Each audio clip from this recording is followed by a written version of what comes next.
ጤና ይስጥልኝ ተመልካቾቻችን፣ እንደምን ሰምታችኋል?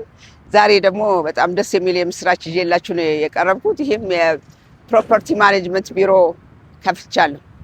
በዛ ቢሮ እንግዲህ የምሰራው ያው በውጭ ያላችሁት በብዛት እንደምታውቁት እንደናንተ ሆኖ የናንተን ፎቅ፣ የናንተን ሩም፣ የናንተን ቤት፣ የናንተን ንብረት የሆነው እንደዚህ ባደገችው ባማረችው አዲስ አበባ የሚገኘውን ንብረታችሁን እንደናንተ ሆኜ በማከራየት በሰዓቱ ግብር እንዲከፈል በሰዓቱ ቤቱ በትክክል መያዙን ማከራየት ጠቅላላ እናንተ ብትሆኑ የምትሰሩትን ስራ ሁሉ በደስታ ነው የምሰራላችሁና ይህንን የበለጠ ኢንፎርሜሽን ለማግኘት ከታች ባለው ቁጥር ጠይቁኝ። ባላችሁበት ሀገር በሰላም ኖራችሁ እኔ በእናንተ ቦታ መንግስትንም የሚጠይቀውን ግብር የሚያነጋግረው ነገር ቢኖር እናንተን ወክዬ አነጋግራለሁ፣ ከፍላለሁ፣ ሁሉን አደርጋለሁ።